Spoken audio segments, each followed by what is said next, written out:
Ben Simmons wants out of Philly, but can his co-star Joel Embiid be the key to keeping him a 76er, at least for now? Only one goal for America's team. Are the Dallas Cowboys Super Bowl hopes resting entirely on that man's shoulders? Right there, Dak Prescott. And the Patriots have moved on from Cam Newton. Has the former MVP played his last snap in the NFL? Good Thursday morning, everyone.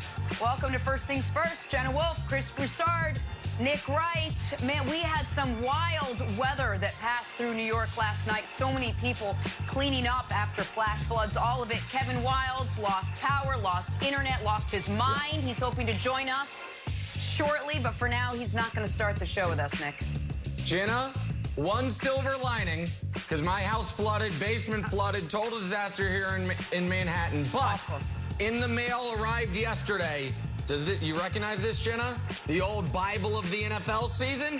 Couldn't leave the house, had to hunker down. Oh, yeah. That means it's football season, America. Football Outsiders Almanac in the mail, highlighted 400 pages. Let's go. Let's go. Let's do it. The first year we started this show, Broussard, Nick brought that book in. I thought he did it as a joke. I laughed for 3 minutes. Yeah. He wasn't joking. He reads it cover to cover. Not joking. That is his annual tradition.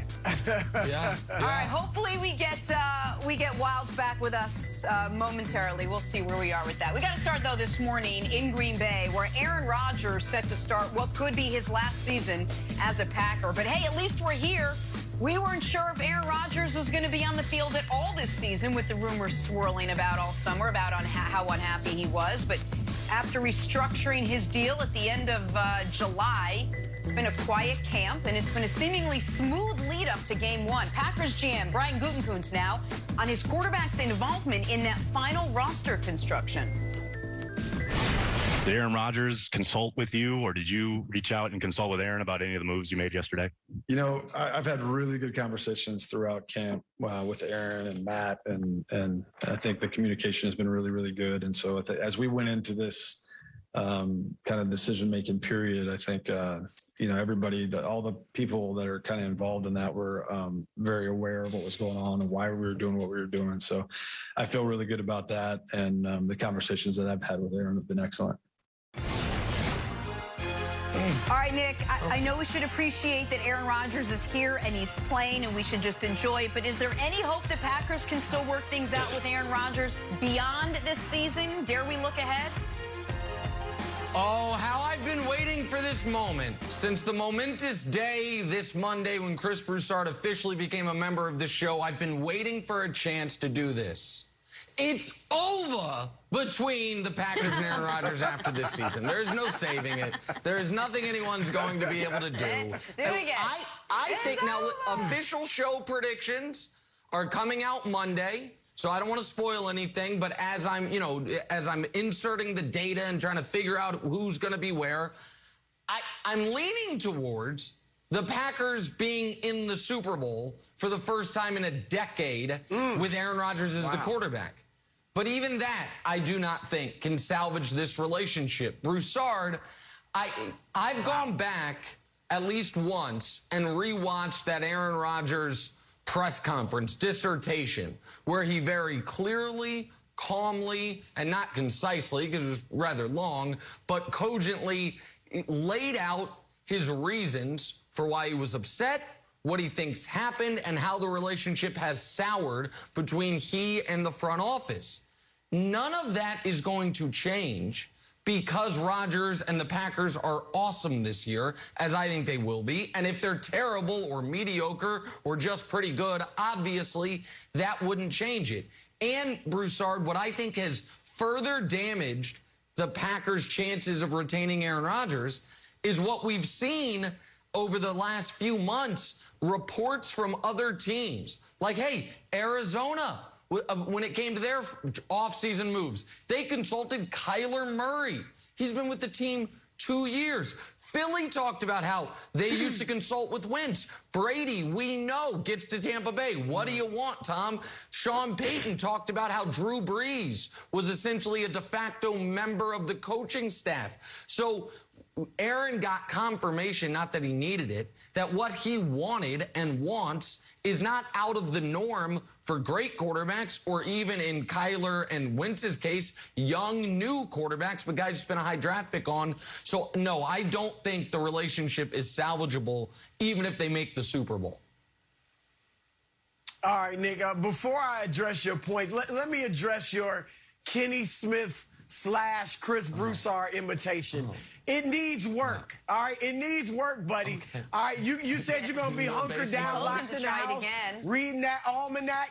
Work on that imitation, too. So I give you a C minus, all right? I give you a C minus for that. You can raise that up. But better than I would have Nick, I couldn't disagree more. Now, I'm not saying he's definitely staying. You'd be crazy to say he's definitely staying in Green Bay for the long haul. But I also think Aaron Rodgers is in a tremendous situation, and he's smart enough to know it. And I get what you'll say. Wherever Aaron Rodgers goes, they're going to have a chance to win the Super Bowl. And I'm with you on that. Okay. But that said, he's with a historic organization. He's got, obviously they need to re-sign Devontae Adams after this year. If that happens, he's got arguably the best wide receiver in the league. He's got one of the best running backs in the league who just re-signed for a long-term deal. He's had one of the best offensive lines in the league recently. He's got a hot young coach who has led them to back-to-back NFC title games and 13-3 records. And he's got a top 10 defense. So I get that the relationship is jacked up, and that's what was bothering him. But I do think there's enough time to mend the fences, at least to the point where Rodgers could stay. Because, again, he's always said, Nick, I love it in Green Bay, and I hope to finish my career here. If this year goes well, I'm not talking even about on the field yet. I'm talking about in the relationship with Goody Coos. I call him Goody. He calls me Brew. We do that thing. So if Rodgers and Goody can get it together, and look, you mentioned a legendary press conference, right, with Rodgers. Rodgers unloaded on Goody. And what did Goody Coons do? He took it. He took it.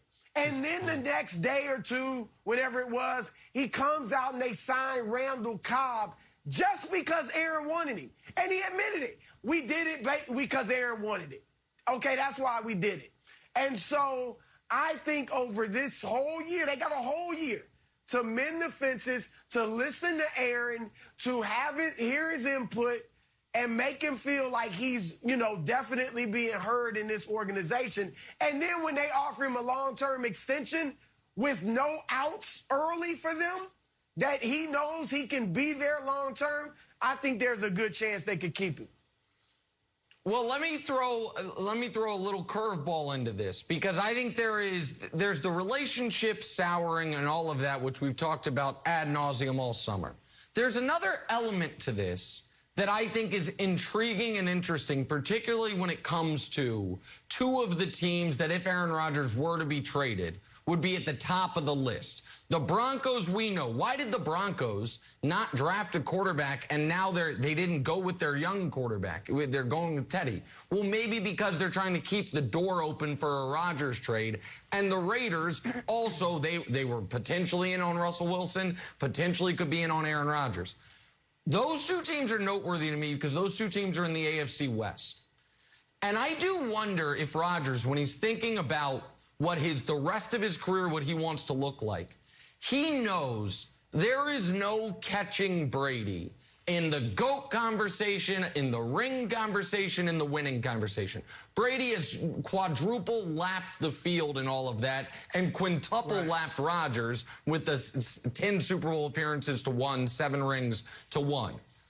But Rodgers, even when Brady had 4 rings, 5 rings, he still had his own corner that was separate from Tom's. And that corner was what?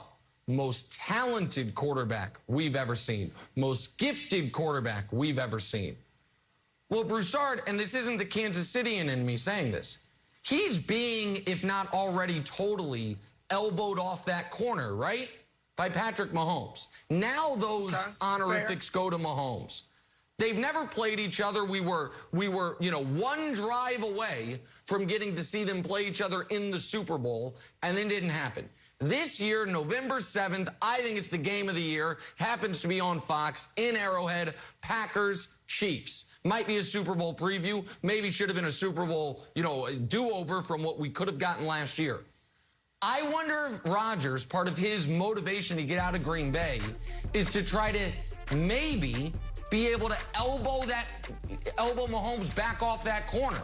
And what better way to do it? Denver has a lot of the things you mentioned Green Bay has. Denver doesn't have Devontae Adams, but they have 3 really good receivers. They potentially have a really good defense. Like, could that be a part of the math of, I'm not catching Brady, let me try to go take back what Mahomes has taken from me? Man, I think that's really deep. Because here's the thing, Nick. He doesn't have to go to Mahomes' division to do that. He can do it in Green Bay. But what better way? And I'm with you on Mahomes. I'm with you on Mahomes taking that from Rodgers. But let's be honest, Rodgers went a long way in taking it back last year, right? If he plays again this year like he did last year, then I think now that becomes a new discussion where, well, maybe he is still more talented than Pat Mahomes. So I think that's that issue. Here's where I agree with you, Nick. I don't think winning the Super Bowl, if they were to do that, automatically means he would stay in Green Bay. I don't think his staying there is necessarily related to how successful they are this season. If they have another good year, lose in the NFC title game or second round of the playoffs, whatever, I think there's a chance he still could stay and try to win and take care of the unfinished business. If he wins the Super Bowl, he could rightfully say, look, I delivered the fans of Green Bay another Super Bowl. I've one-upped Brett Favre. What else you now want? I've got 2, he's got 1, and I'm leaving as a winner to go somewhere else and do it in another franchise. So I don't think a Super Bowl guarantees that he would stay. All I'm saying is this talk, I don't agree with the talk that he's definitely out of there because I think there's too much time for good things to happen. What about this? What if the Packers traded Jordan Love? Would that be enough to move the needle to maybe say, okay, they believe in me, I'm the guy, I'm going to be here? Do you think that, Nick, quickly makes him stay? I think that and trading Jordan Love and giving him the long-term Rodgers extension with guaranteed money where it's not a fake extension, yeah, of course, those are the things that would have to happen.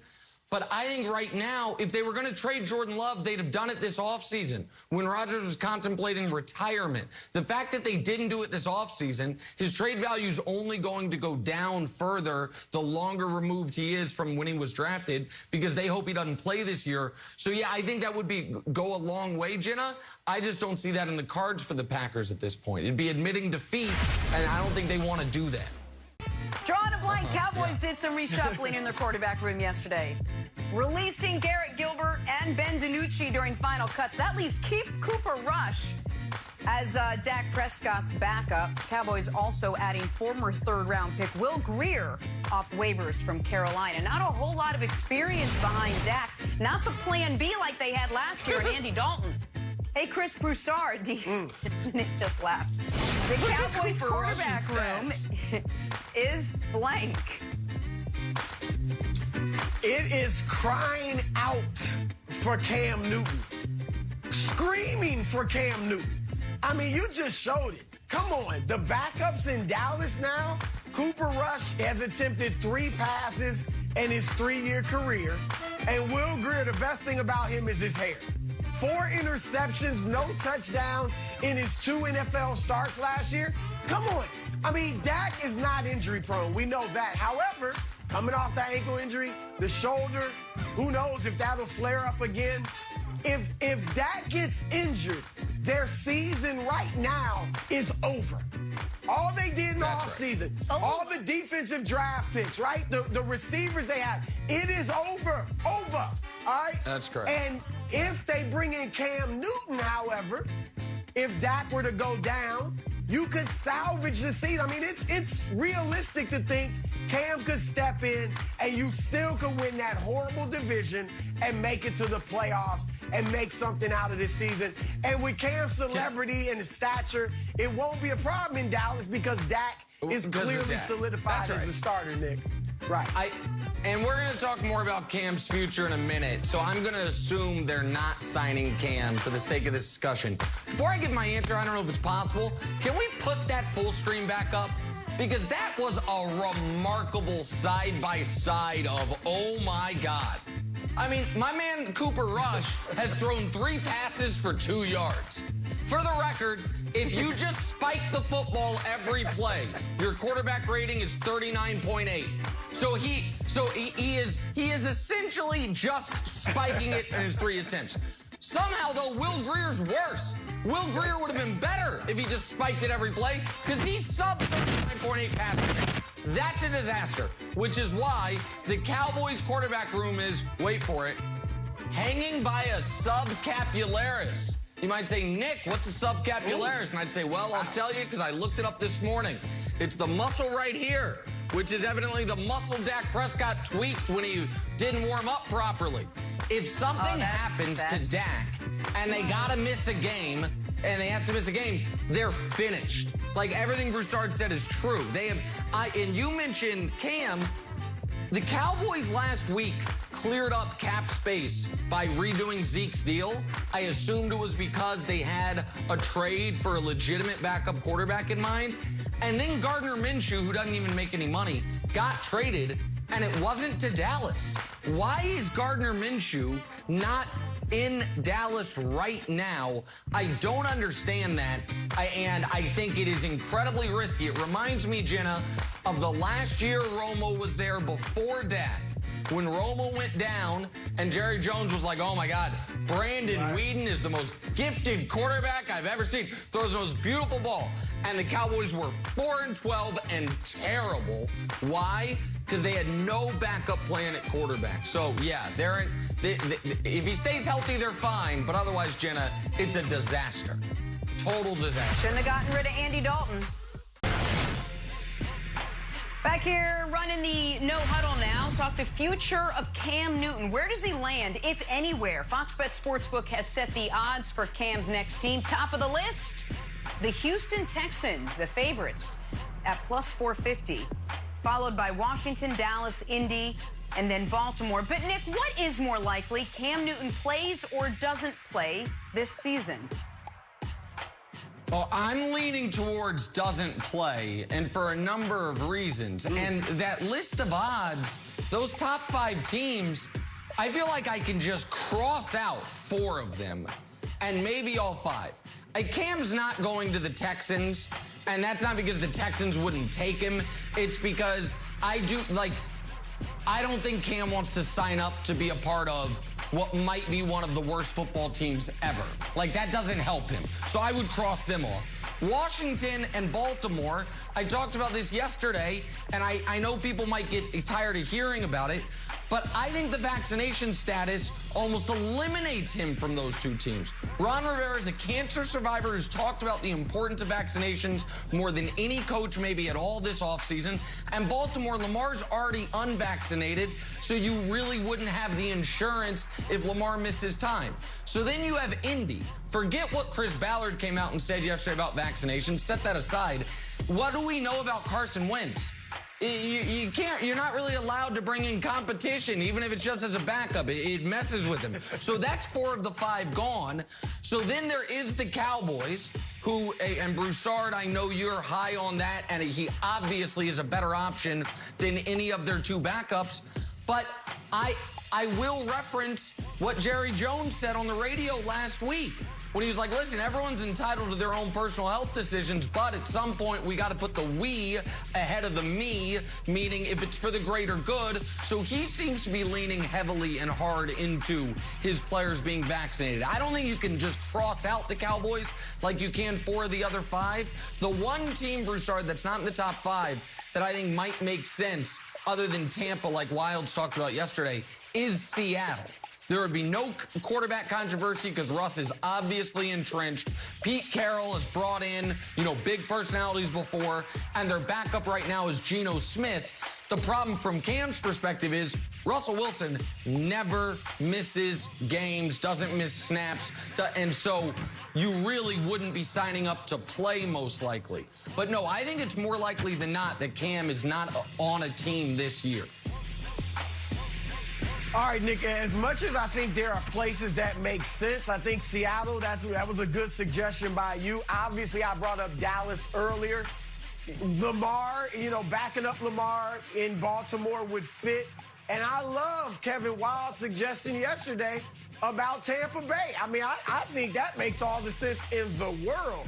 But with all of that said, I still am with you, Nick, in that I don't think he's playing this year.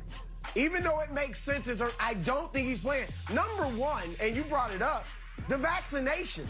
All right, if he didn't get vaccinated for Bill Belichick with a chance to start, why in the world, what makes us think he's going to go get vaccinated for some other situation? And I can't imagine why a team would bring in an unvaccinated backup. It just doesn't make sense. So I think that's a huge thing. But even if he gets vaccinated, remember, before June of 2020, when the Patriots signed Cam, there was no interest. None. And you brought up Washington with Ron Rivera and the cancer situation and how obviously that doesn't make sense with Cam being unvaccinated. But let's face it, Nick, Ron Rivera could have signed Cam last year. Yes. When all this wasn't even an issue, and he has no interest. Yep. So I just think for several reasons. One, look, Cam was 15 starts, 8 touchdowns, 10 interceptions last year. Right. All right, two, he wasn't good. I don't think people are convinced that he's right, that he's willing to be a backup. Even if he says it, I think people will be skeptical. Like, well, does he really mean it? We know he still wants to play. He's still a superstar and a celebrity. So I just think all of those things combined, Jenna, are why I don't think we'll see Cam Newton. Nick, if you want to comment, I don't think we'll see him in the league next year. Yeah, just two very small. I think where the door opens is if we're middle of the season, there's a really good team and a quarterback goes down, and let's say a quarterback goes down for 6 weeks with 9 weeks left in the year. And it's like, we're going to be in the playoffs. We want to be in the playoffs, but our quarterback situation is Cooper Rush and Will Grier, one of those things. The other element, Jenna, and this is a point you harped on this offseason about Cam, is he was supposed to be better positioned this year because he had a year in the Patriot offense. Well, that's now all gone. And so wherever he goes, he's got to pick it up with no offseason, with no training camp, with no anything. I think that works against him greatly. And so unless there is a major injury to a really good team's quarterback, then I just don't see it happening. Yeah, not many options. Maybe Atlanta. I don't know. It's a possibility. Hey, let's head here to New York, talk some Zach Wilson. The Jets' rookie quarterback was on the receiving end of some high praise from Tony Romo, who said, I actually think Zach Wilson with the Jets is going to turn that franchise around.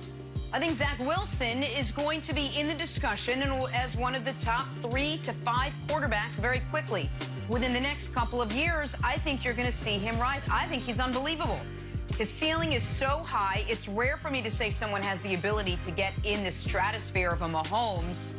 Sit down, Nick. But I think this kid actually has that ability. So when you have a quarterback like that, I think there's no telling how good you can be. Broussard, what did you make of Romo's comments? Well, I know that everyone thinks Tony Romo can do, think, say, utter no wrong right now. They've called him a football genius since he's retired and become this great broadcaster. This reminds me of going back to 2013 when another guy that I think is incredibly intelligent about football, former quarterback Ron Jaworski, you know where I'm going, Nick. He said Colin Kaepernick was going to be one of the greatest quarterbacks of all time. And we all know, of course, Kaepernick's not in the league for different reasons, but even before he began kneeling and worked his way out of the league, it was clear he wasn't going to be an all-time great quarterback. So this is just premature. And I like Zach Wilson. And so I do think he can be good. I think he's the best quarterback the Jets have drafted in a long time. However, to say top 3 or 5, just keep Mahomes' name out of your mouth. Don't ever put a rookie who hasn't thrown an NFL pass in the same sentence as Pat Mahomes. That said, I'll give Romo this, Nick. When you realize, okay, yeah, Tom Brady's 44, he'll be retiring at some point. Aaron Rodgers is about to be 38 in December. Deshaun Watson, his future is in flux. Okay, that takes out 3 of the top 5 already. So if Zach Wilson really is good, okay, maybe he can somehow be in that discussion. But I think it's just premature, Nick. No. Of course it's premature. Here's the thing.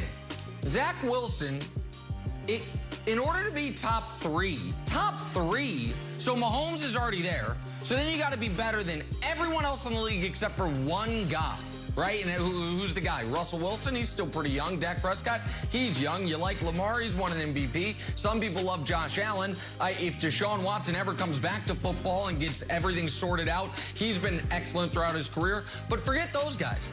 How about 2 AFC quarterbacks drafted in the last year and a half? Trevor Lawrence and Justin Herbert. I would be shocked if Zach Wilson is ever better than either of those 2 young AFC quarterbacks. And that's not a knock on him. It just, Herbert was spectacular last year. And Trevor Lawrence, I believe all the hype. There's a reason that there was no discussion about the number 1 pick, only about the number 2 pick. So how are you going to be a top 3 quarterback in the league when I don't think you ever have a shot at being a top 3 quarterback in the AFC? Forget Baker, Lamar, Josh Allen. Throw them all out.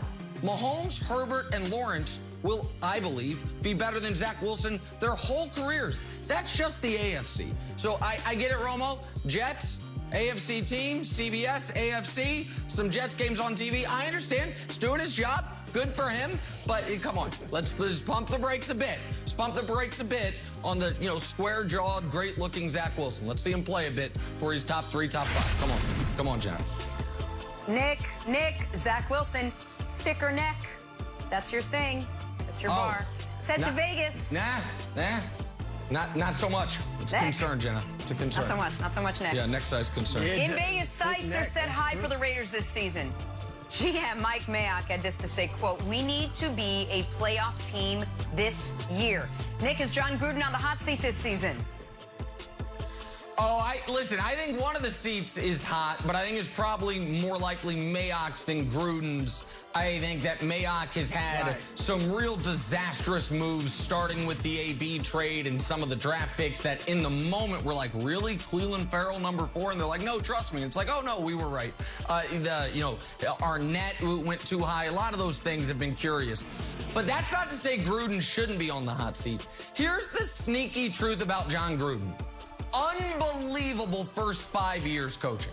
First 5 years coaching, he was 50-30 and 5-2 in the playoffs with the Super Bowl. In the 9 years since then, he's 64-80 and 0-2 in the playoffs. And with the Raiders, he's 19-29 as a head coach. So he hasn't done a good job, but Bruce Artie's got a 10-year contract. They've gotten at least a game better. They went from 4 wins to 7 wins to 8 wins.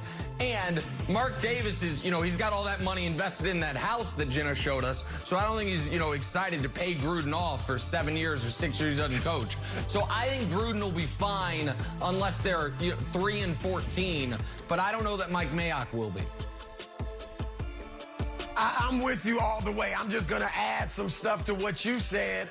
The contract, Gruden's big personality, which is big for Vegas. If the team's not good, at least have a big face of the franchise in Vegas. So all of those things he's not on the hot seat, but he should be, as you said. Nick, he's coached 14 years in the NFL.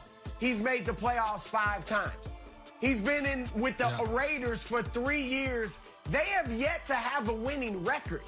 And that's with a team that was 12-4 2 years before he got there. And I'm sorry, look, in the NFL, great coaches make a difference almost almost immediately. In some cases, immediately. That's right. Andy Reid, immediately. Sean McDermott in Buffalo. They make the playoffs in his first year for the first time in 17 years. Now they're a Super Bowl contender a few years later.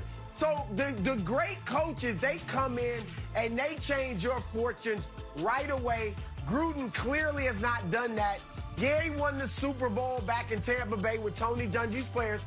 I'm not throwing shade because Gruden still should get credit. But his next 6 years in Tampa Bay, they didn't win a playoff game. So Gruden, he was great on ESPN with the, coaches, the quarterback room and all that he did. And he was a great broadcaster. But he's overrated. It's just as simple as that. That's right. And he should be on the hot seat, but I'm sure he's not on the hot seat.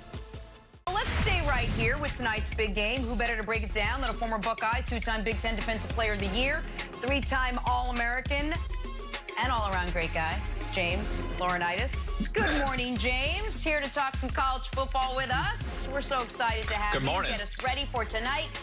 Help us set the table for the big game. What are you looking forward to seeing from the Buckeyes tonight? Well, I think the easy answer is C.J. Stroud, right? New quarterback starting in Columbus. But for me, what I'm looking at is this Ohio State defense fixed? The last time they were out there against Alabama, to be quite honest, it was embarrassing as a former Buckeye to watch that. I've been a part of those before in the past, and all offseason you have to watch the film and correct it. But is this secondary ready to compete? Minnesota has one wide receiver, Chris Ottman-Bell, who's very talented. It won't be a test like in Alabama, like a Clemson, like in Oklahoma. So if there are some issues, I think there are some things to kind of look down the future of the schedule and be concerned about. Last year, they gave up the most points in program history and the most passing yards per game in program history. So definitely something that I'm looking at tonight. James, you mentioned the four teams. Alabama, Ohio State, Oklahoma, Clemson. This is an unbelievable stat. College football playoffs been around for 7 years. The last 6 years, 3 of those 4 teams every single year have been in the college football playoff. But it's never been all 4 of them. There's just kind of been a rotation, right? Mm-hmm. Which of those 4 is, in your opinion, most likely to miss out on the college football playoff this year of the 4 overwhelming favorites? Yeah, I'm going to go with Oklahoma, and I think it only has to do with the fact of Iowa State in their conference. Now, last year, Iowa State beat them in Ames. They won, and then in the Big 12 title game on the rematch, they lost by 6. So there's a belief in Iowa State, and Iowa State has 3 preseason All-Americans. I don't think that they're going to flinch when they play the Sooners. Now, do I think it will happen? No, but you're going to force me to pick one of these teams. I'm picking Oklahoma. Yeah. I think that Iowa State is a team with Matt Campbell, the way he's jobbed, Breece Hall at running back. You got Mike Rose at linebacker, Brock Purdy. They have a tight end who's extremely talented at All-American as well. I just think they have a belief and talent that if anybody was going to knock a team out, maybe it's the Cyclones beating Oklahoma once, and maybe that's enough in this playoff era. Yeah. So follow-up then is, if we do get 3 of the 4, but there is an open spot for, one of the others, and the other is one of the other 125 D1 college football teams that aren't those 4, who do you think could slide in to that that 4th playoff spot if they go 3 out of 4 again? I think that USC out west is very intriguing. Can any Pac-12 team go undefeated? I think an undefeated Pac-12 team does get into the playoff. Oregon seems to be a popular pick, but I think Oregon is going to go to Columbus and struggle, and I don't know if that will knock them out permanently for the season.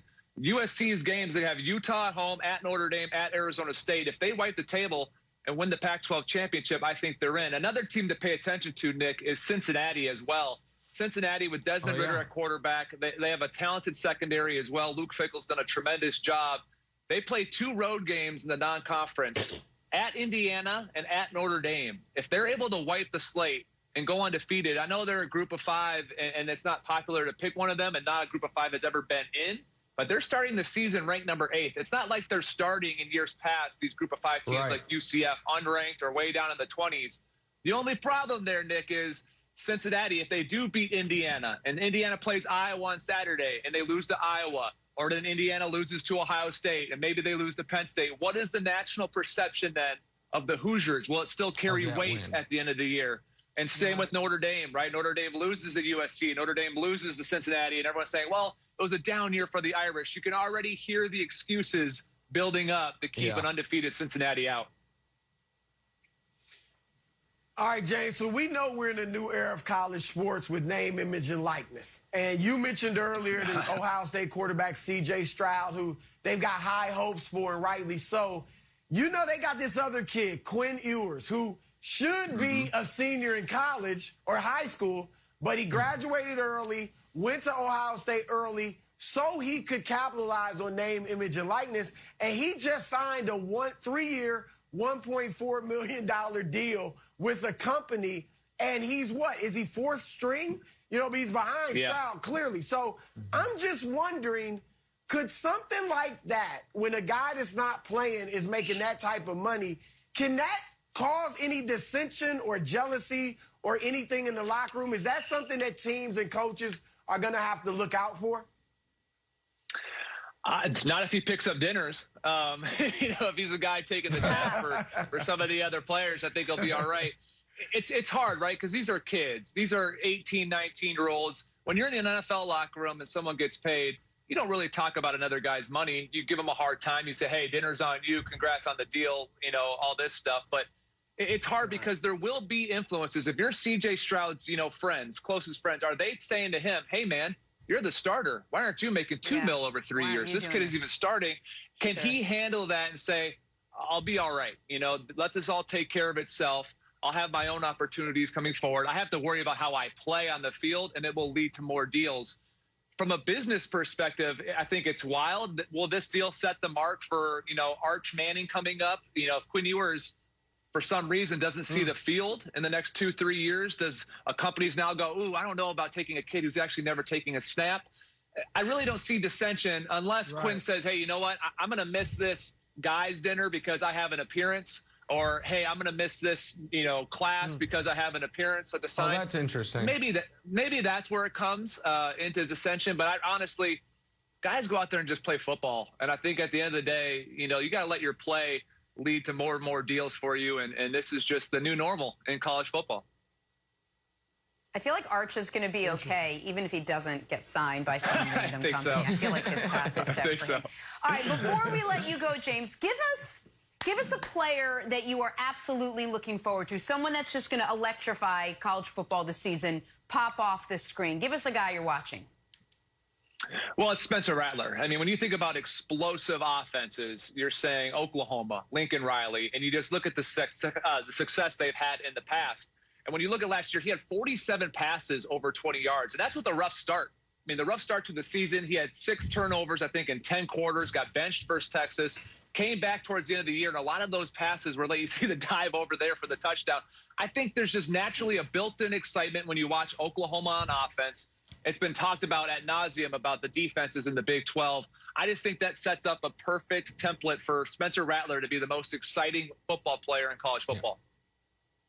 And the best name in college football. James Laurinaitis, thank you so much. Really good stuff. Again, your Buckeyes, Ohio State taking on Minnesota, 7:30 Eastern tonight, only on Fox. We got the news this week. Ben Simmons wants out, reportedly telling Philly brass he's going to skip camp if he has to. In fact, Broussard dropping this little nugget on the show yesterday. Simmons literally open to going to any other team in the league. His co-star, Joel Embiid, responded to a report on Twitter that the Sixers had to pick between Simmons and Embiid, and he was fired up. Embiid tweeting, sources, trust me, bro, stop using my name to push people's agendas. I love and hate drama. I love playing with Ben. Stats don't lie. He's an amazing player, and we all didn't get the job done. It is on me personally. I hope everyone is back because we know we're good enough to win. He continues. That's a good tweet. From my own experience, y'all have no idea how much this media makes up stuff for followers, and shame on you for believing them. I haven't forgotten, but 2 years ago, I got booed. People in Philly wanted me to be traded. I even shushed them. Only the real ones didn't, but I just put the work in that offseason to be better because I knew I wasn't playing up to my potential. Philly fans, you also got to be better. Here it is. There's more. Ready? For clarity, I love the criticism. I love when I'm told I can't do something. It makes me work harder to prove everything wrong. But not everyone is built like that. Oh, no, Joel. You were so close. He went there. Close. He went there right at the end. Right at the end. Broussard, do you believe Joel Embiid wants Ben Simmons to stay in Philly? I'm glad I saw the same thing you all saw. Yeah, I was going to say it's pretty clear Nick doesn't believe it. Here, let me go back because over the years, I've talked to people in Philadelphia about the relationship between Embiid and Simmons, and here's some of the things I've been told.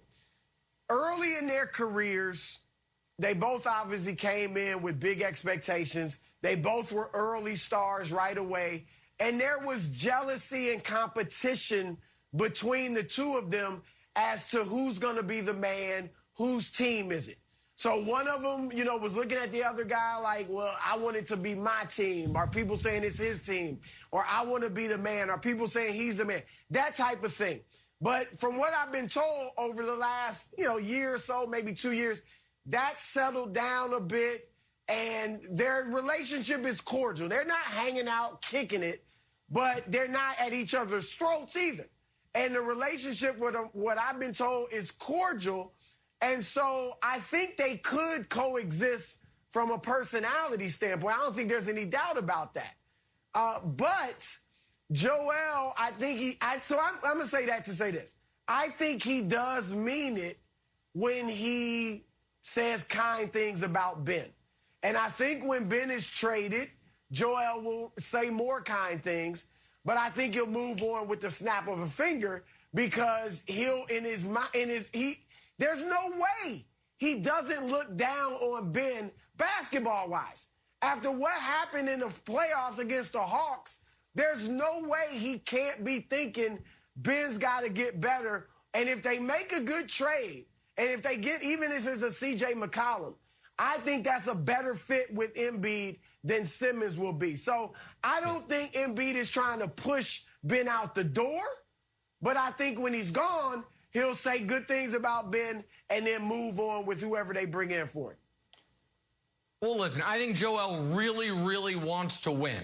We saw the emotion on his face after Kawhi's shot. We've seen how much better Joel has gotten year over year, how his game's evolved. He's tried to work on his fitness. I think some of the fitness stuff with Joel is a little unfair because he's so big with kind of bad knees and kind of bad feet. He can't do a lot of the cardio you would like people to do. Man, 7'2", close to 300 pounds with tough knees. Like, he can't be running 5 miles. His body, so he's never going to be in the peak physical shape like some people want. Exactly right, Jenna. But as is often the case with Joel, he just said a little too much. Those tweets would have been fine if he would have just stopped 7 words early. Yes. But not everyone is built for that. Okay, well, that's a shot. Just like at the end of the year, after the devastating loss to the Hawks, the press conference would have been fine if he didn't say, oh, well, I thought the game turned when we had a dunk and we got no points out of it. It's like, okay, man. And I'll add to some of Broussard's reporting with a little of my own. I was told that comment and the comment from Doc and the comment from Joel right after that Hawks loss when it was raw was the final straw in this relationship with the Ben and the Sixers. That it wasn't the main thing, it wasn't all that they're focused on, but that after that, it was done.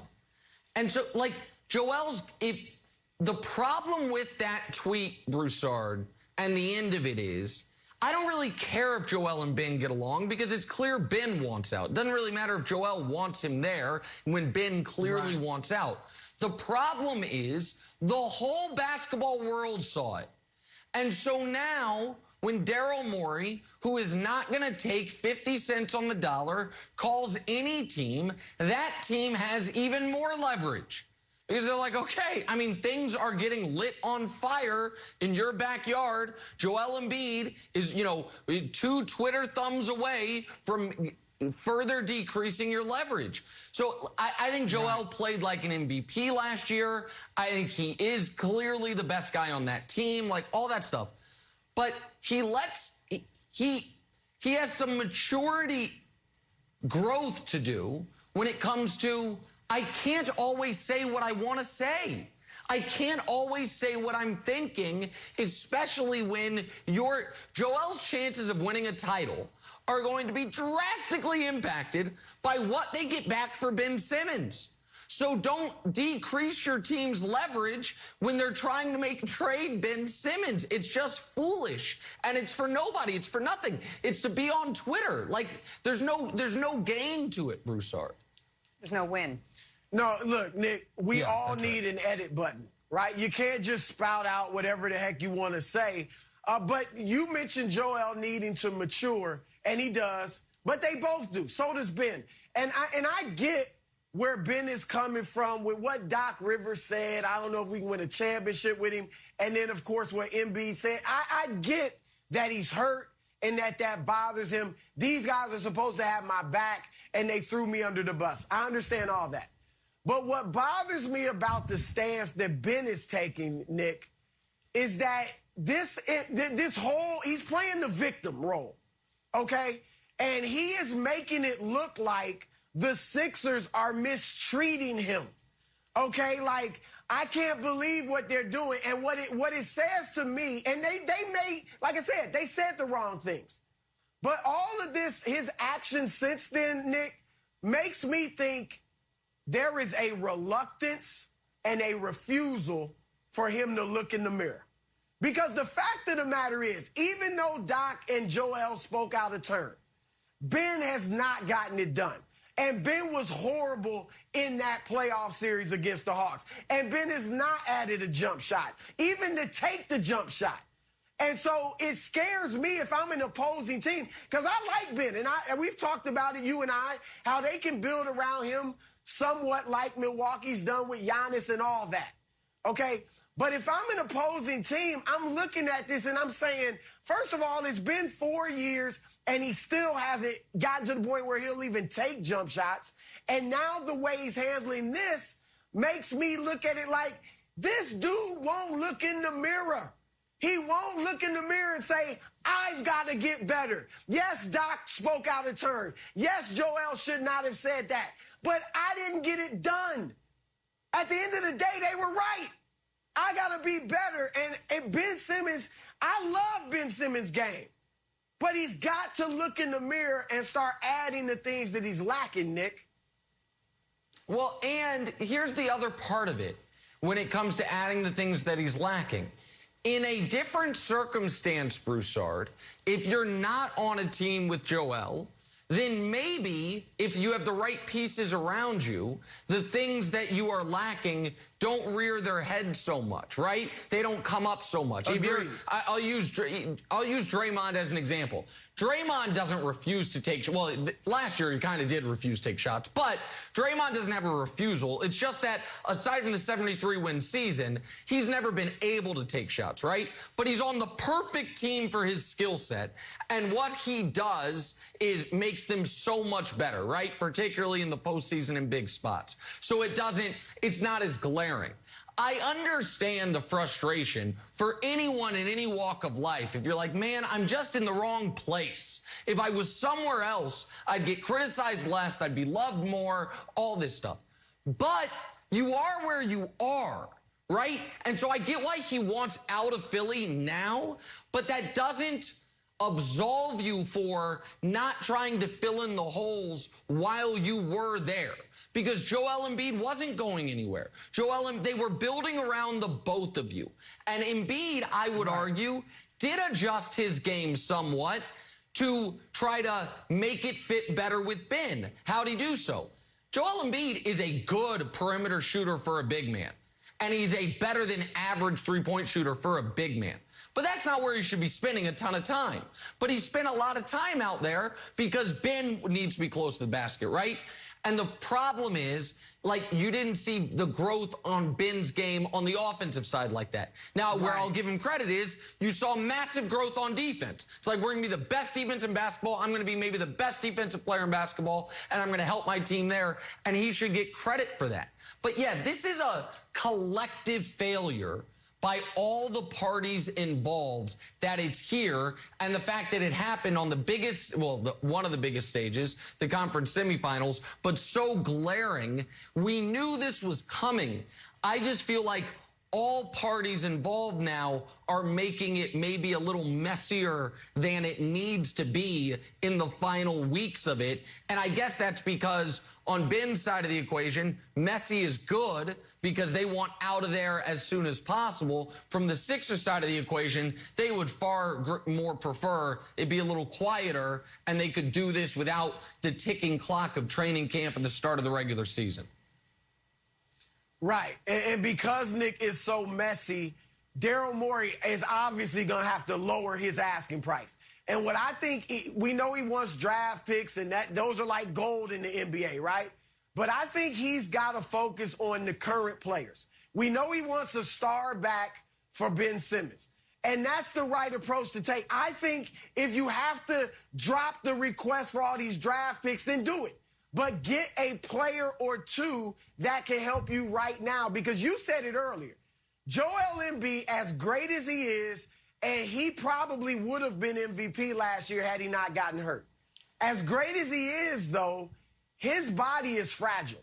And how many years does he have at this elite level? He might only be one of the best 10 players in the league for another 3 years. I mean, I don't hope that's the case, but that is very possible because of his fragility physically. And so you got to get somebody in here that's going to help you now. You already have some good young players with Tyrese Maxey and a few others, Thibault. So don't worry so much about the draft picks, but get a player or two that can help you get closer to a championship next season. Okay, so let's stay there. Nick, yesterday you brought up something kind of interesting, turned all of our heads. You said, how about Ben Simmons for Kyrie? Right? It would work for both teams, 1-for-1. Do you think Joel Embiid would like to play with a guy like Kyrie Irving? That makes his game easier, makes him a little happier? Oh, yeah. And by the way, NBA players, in large part, even if they think he's, you know, a bit of an oddball, have massive respect for Kyrie's game. Like, I think Kyrie, if we were to do, like, rank the top 50 players in the NBA, and you had a media vote, and then you had a player vote, I think Kyrie, there would probably be the biggest discrepancy. I think Kyrie is a guy that guys that play against him have so much respect for what he does and understands the difficulty of it. And I don't think they care about some of the, you know, his quirkiness, if you will. And I'll say it again. I think if you're the Nets, Ben Simmons is exactly what you need. A guy that can guard all 5 positions, never needs the basketball, can help you in transition. It's perfect. Like, once you got Harden, Kyrie's skill set's a little redundant. The problem is these are not robots, and it's a relationship business more than anything. And Broussard, Katie, and Kyrie, they came there together, and we have no reason to believe that relationship is soured at all. So I don't think it's going to happen because, for a number of reasons, but the biggest one is Kevin Durant, I don't think, would allow it. And Kevin Durant's the most influential person in that organization by a mile, as he should be, by the way. But from a basketball perspective, I think, to me, Kyrie is 90% of Dame, and I think Dame would be an amazing fit with Embiid. Their games are different, I understand, but as far as like ability and skill level, and I think he fits with Embiid perfectly, and Ben Simmons gives the Nets exactly what they need to go to another level. Yeah, look, I love Kyrie in Philadelphia with Embiid. I mean, my goodness, inside, outside, you still have Tobias Harris, presumably Seth Curry. I mean, Philadelphia would be a contender.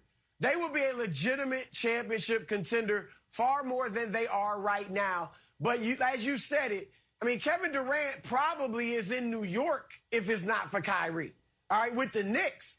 And so I agree with you. I don't think they would do that because of Durant and their relationship. And I think those 3 stars in Brooklyn, they want to give it one try. They can look at last year and say, we really didn't get it to give it a try. We played 8 games together. All right, we were never healthy. I don't think they want to break up that trio without giving it a legitimate chance to win a championship. And I like your point. I mean, Simmons there with Harden and Durant, that's monstrous. But this is where you and I disagree. Brooklyn is beyond a contender, even as they are right now. Oh, yeah. Without making a move, contender. They are still, I think, the favorites to win the championship. And so that's why I don't think they'll make the move. You went too far, Nick. I wanted to get you riled up for the next segment, but I don't think they'll make the move. Yeah. But I don't hate it. Too far. That's one of the smarter things you said, Nick. One of the smarter things you said. Oh, thank you. Appreciate bravo, that. It's a Nick. long list. Oh, Smart things hey. I've said. But 4 years, $147 million left on Ben Simmons' contract. This situation far from over. We will revisit. Hey, we got Coach Eric Mangini joining us this morning. Always great to have you, Coach. We are talking about the future of Cam Newton. Where does he land, if anywhere? So the Texans are the betting favorite to be Cam's next team. But, Nick, let me start with you. What do you think is actually more likely, that Cam Newton plays this season or doesn't play at all? Oh, I think it's more likely he doesn't play at all. In fact, I think the only path for Cam Newton playing this year is if a team with legitimate playoff or Super Bowl aspirations midway through the year or later has their quarterback go down for, a significant period of time, and they need someone who can come in and hold it down that isn't, as we were talking last segment, a Cooper Rush of the world in Seattle, a Geno Smith, even though I know Russ never gets hurt, never misses time. But you saw those top 5 teams according to the odds. I feel like there's a pretty good reason that you can almost cross out any or all of those 5. Like, go through them one by one. First one's Houston. I don't think Cam or anybody that is trying to win this year wants to go play for Houston. Houston is going to be the worst team in football this year. Then you have, next on, it's Washington. Ron Rivera could have signed Cam last year, didn't. And now you add the fact that he's not vaccinated. Ron Rivera is a cancer survivor. To me, you can almost cross that one out. You have Indy on the list. Indy, they don't want to bring in competition for Carson Wentz. They made that very clear. They didn't trade for Nick Foles. They didn't go out and get Gardner Minshew. It's very important that Carson knows no matter what, this job is his. Baltimore's quarterback is already unvaccinated. Are you going to bring in an unvaccinated backup? And then there's Dallas. Jerry Jones just last week made the strongest pro-vaccination stance he's made, where he's like, hey, everyone's entitled to make their own decisions, but sometimes you got to put the we in front of the me when it comes to the public good. So where's he going to go? And it's also, Coach, one of the reasons why when people were like, oh, Belichick did Cam a solid by cutting him because now he can go be a starter somewhere. No, he can't. There's not a team in the league that is hiring Cam Newton right now to be their starting quarterback. And I don't know that many teams are going to bring in an unvaccinated backup. So barring an injury late in the year, like we saw happen to Derek Carr one year, Andy Dalton one year, team on the precipice of the playoffs, quarterback goes down. Coach, I don't see where Cam Newton goes. Well, I do think it's a good thing that he got released right now, because at least it puts him on the radar screen around the league, and people can start talking about whether or not he makes sense for him in some capacity. So that's a positive. His money is guaranteed, so that's positive for him too. And I really want Cam to get another opportunity. I think he's earned it. He did a great job in New England in a really difficult situation, in a place that I thought he had no chance to survive. So I'm cheering for Cam. And there's some spots that do make sense. I understand Baltimore's unvaccinated starter in Lamar Jackson, and you may not want to go that route. But from a fit standpoint, he'd be really good in Baltimore. Fits. This is the team that had RG3 at one point.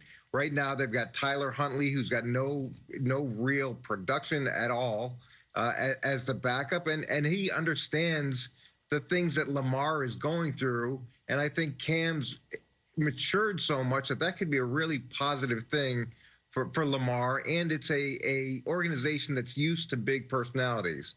From another organizational standpoint, I understand you don't want to go to Houston, but if that's the opportunity, then you go there and you make the best of it. And there's another situation where they've got a rookie quarterback with zero experience as a backup, and that could work out, maybe not ideally, but at least it gets them back in the mix. Where a spot I like is the Jets.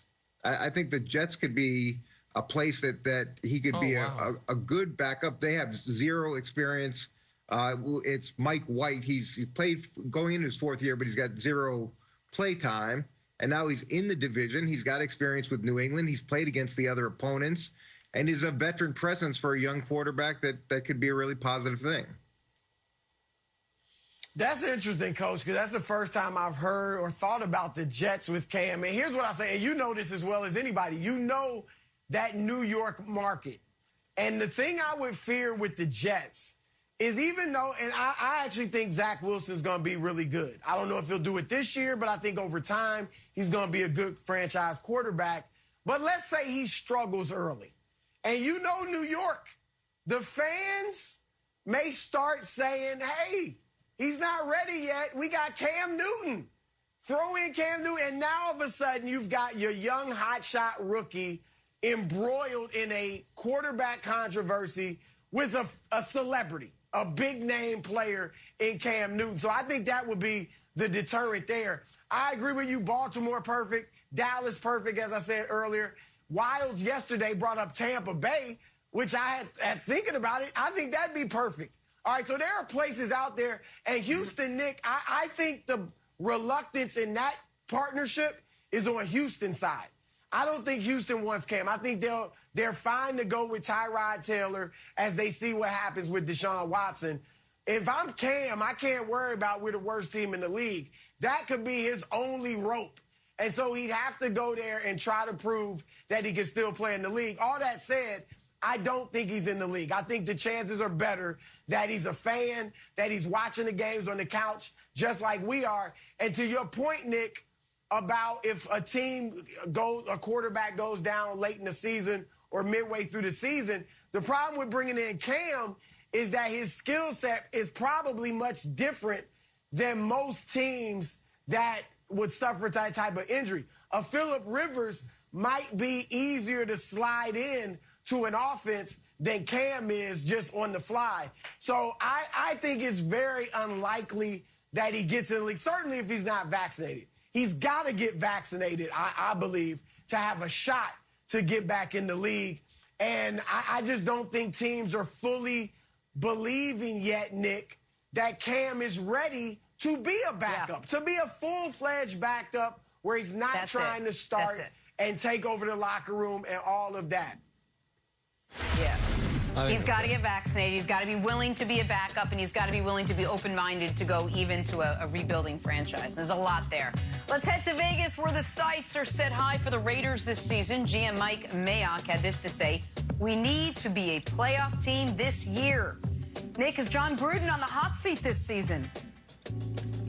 Well, I think the vast majority of coaches with his resume as the Raiders coach would be on the hot seat because he has an unprecedented contract, and it's a contract for a team that is not known for paying people to not work for them.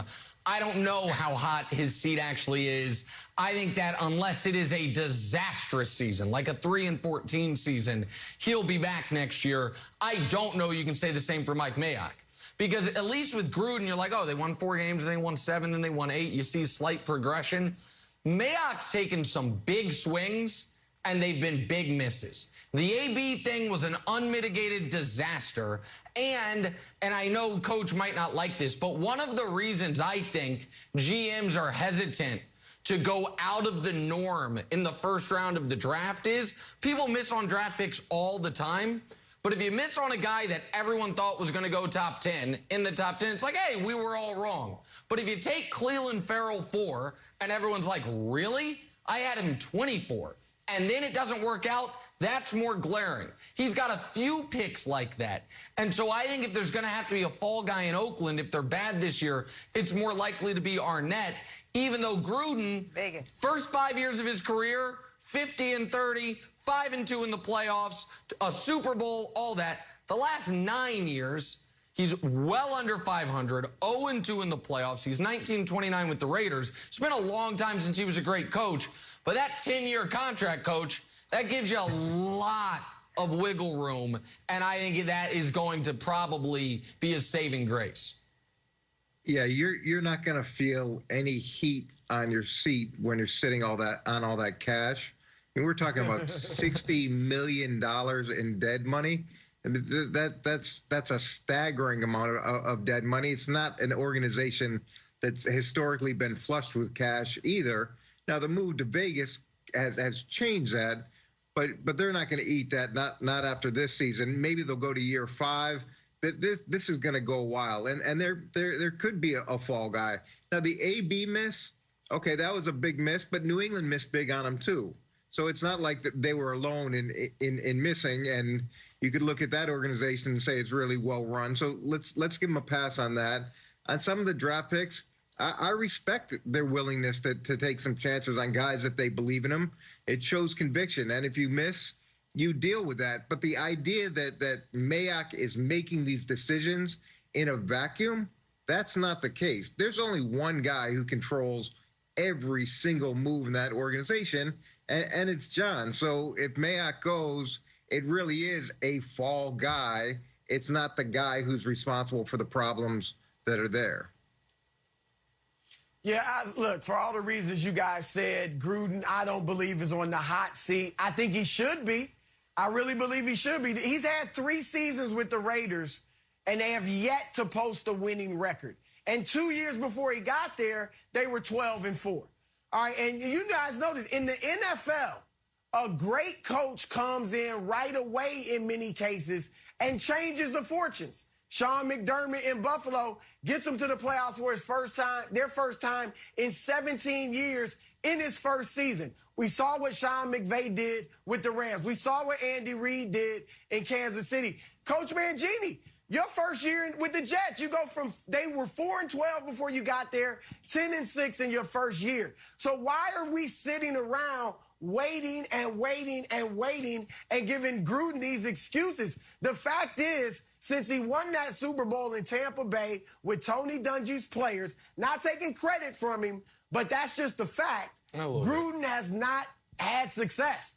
In his last 6 years in Tampa after the Super Bowl, they never won a playoff game. And I just said what he's done with the Raiders, so he should be on the hot seat, Nick, but we know he's not.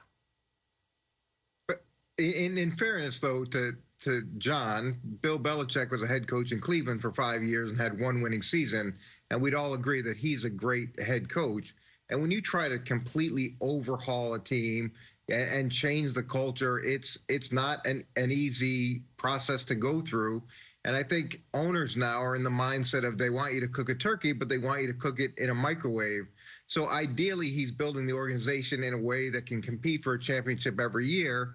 And that takes time, but year 4 is more time than most people get, and we should collectively see significant progress, especially late in the season. That's where the problems have been. Is they've started out strong and then they faded. Off. Yeah, I think all 3 seasons they've had more difficulties later than early. That's right. Yeah, and Mark Davis wants that turkey cooked at P.F. Chang's, actually, if you read about Mark, but that's neither here nor there. I want to make this clear. I am rooting for, even though I don't like the Raiders, I'm from Kansas City, blood feud with the Raiders my whole life, I am rooting for Mike Mayock for the pure reason of, I think more sports teams across all sports should go with the method of hiring someone from television to run an organization. I think it's brilliant. I think it's forward thinking. I really need him to succeed for my long-term goals to come into play. But Coach, I know you hated the committee's tiers. You just wrecked the committee's tiers. I look at the Raiders this year. That was tough to watch. I think forget winning the AFC West. I think everybody believes Chiefs are going to win the AFC West. So let's just say the best they could do is second in the AFC West. I think they're more likely to finish 4th than second. I think the Chargers are better than them. And if Teddy Bridgewater stays healthy, I think the Broncos could be they could be looking at a last place finish in the division. And if that happens, Jenna, they're going to have to make some type of changes. And unfortunately, it's probably going to be my guy, Mike Mayock, who obviously was the right hire. And that's the exact way you should build your franchise. Take smart people from television, let them run everything. I love that. Okay, idea. you know I love what? it. Can't endorse it strongly enough. We're good with that. I'm serious. Time now for stories to start your morning, sponsored by Ram Trucks, built to serve. Aaron Rodgers set to start what could be his last season as a Packer. But look, at least we're here.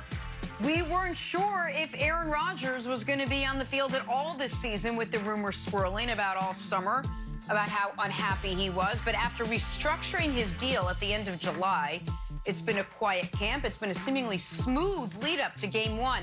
Packers GM Brian Gutekunst now on his quarterback's involvement in that final roster construction. Did Aaron Rodgers consult with you, or did you reach out and consult with Aaron about any of the moves you made yesterday?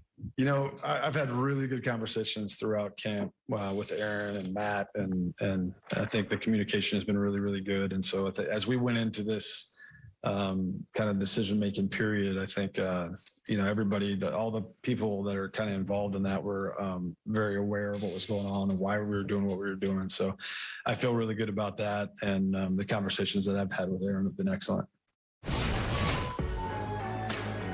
Nick, is there any hope the Packers can still work things out with Aaron Rodgers beyond this season, or am I getting greedy asking for more now? We got him this year.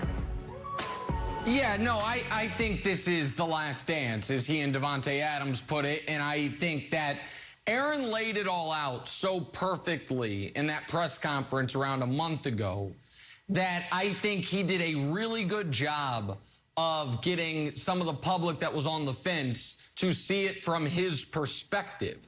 And it clearly has not been an issue of we can't win a championship here. They've been on the doorstep of a championship each of the last 2 years. It's not that, I'm not as good as I once was. I need more, I need more institutional support. He had arguably the second best year of his entire career this past season. It's about not just respect in the building, but respect the way it would appear many other quarterbacks, some far less accomplished than Aaron, get in their buildings. We've heard this offseason that the Arizona Cardinals consulted with Kyler Murray about moves. We heard that the Eagles, when they had Wentz, consulted with him. We have heard Sean Payton say, well, one of the losses for Drew Brees is, the way he helped us with our game planning, and that he was essentially a de facto member of the coaching staff. Brady obviously had a huge hand in what they did last year in Tampa. And they're not giving him that in Green Bay, Coach. And I know one could argue they shouldn't. Don't want, and I know your stance has typically been, you want to be a part of those meetings, you want to be a part of those decisions, show up to those meetings. Players get in at 7, coaches in at 4:30. Come in, have your visor on and be ready to grind tape. But regardless of whether you think it's a good idea or not, it's what he wants. And they're not going to give it to him. And so I think even if they make the Super Bowl or win the Super Bowl, this is his final year in Green Bay. Well, you typically kill Arizona and their coach and how he's done there. Yeah. And I don't know if Philly has been the model lately in organizational efficiency, which was the other example that you cited. Thing, but it's what he wants. That's what my point is. Maybe it's the wrong way to do business, but it's what he wants. A lot of people want a lot of things. I get that, but sometimes it doesn't work out for the greater good and for what's best for the team. And you saw the reaction when they asked him if he was consulting Aaron, the giant smile of like, I can't believe you asked me that question, because the answer was obviously no, he didn't consult Aaron at all. And I don't think this is an issue purely about personnel. And as much as we want to frame it about personnel, there's never been a time where Aaron said, okay, I'm going to take a little less money so we can keep those guys. I'm going to have my contract be shaved a little bit so that we can keep all these players that I desperately want to keep. This issue is about cash. It's about guaranteed money so that he knows that he will be there and not be able to get cut. Right. That's what it's about. And going into this season, he had 3 years on his contract. It wasn't a lame duck season as it's been portrayed. That wasn't the case at all. There was no reason for Green Bay to think they had to renegotiate his contract. But he wanted big, guaranteed cash. And all the other stuff, I get it. It's a nice narrative. It's just not the real narrative. I don't think he's automatically out of there. I think there's a lot of season, obviously, to be played, and there's a lot of time for Green Bay to make this relationship right. And I do think, look, I don't think the Packers are ever going to totally kowtow to Aaron Rodgers and let him run the organization. But I do think they're going to bring him in a little bit more, at least ask him about some of the player personnel that is related to him. The receivers, the cornerbacks, whatever. What are you seeing? He's not going to make the decision, but what are you seeing, Aaron? We'll at least hear you out. All right, Gutekunst already did that. He said, we signed Randall Cobb because Aaron Rodgers wanted him, period. All right, so they're already moving in that direction. I'm not saying he's definitely staying, but I definitely don't think we can say he's out of there no matter what. Because, Nick, if they re-sign Devontae Adams next year, then why in the world you got a top 10 defense, great offensive line, great running game, historic franchise? He said he's always said, I want to finish my career in Green Bay. But if they're improving on the front office front and they're listening to you now, to me, it's about respect. Because it's about respect. I don't think it's unreasonable. I mean, so it is not, I am not a television executive. I'm just a guy that talks on this show. But I've been here since day one. And when we found out Brandon was leaving to pursue some of his other passions, I would have been furious if when I called and said, what are we doing? They were like, you'll know when everyone else knows. You know what they did? Well, we have some ideas, but what do you think, Nick? And I told them, I said, you'd be crazy to call anyone but Broussard. And by the way, I'm going to be proven right. They were right. Everyone was on the same page with it. But the idea that some of your most important people shouldn't be involved in your most important decisions if they've earned the right by performance or player tenure is crazy to me, Jenna. Of course he should be involved. Coach, thanks for joining us.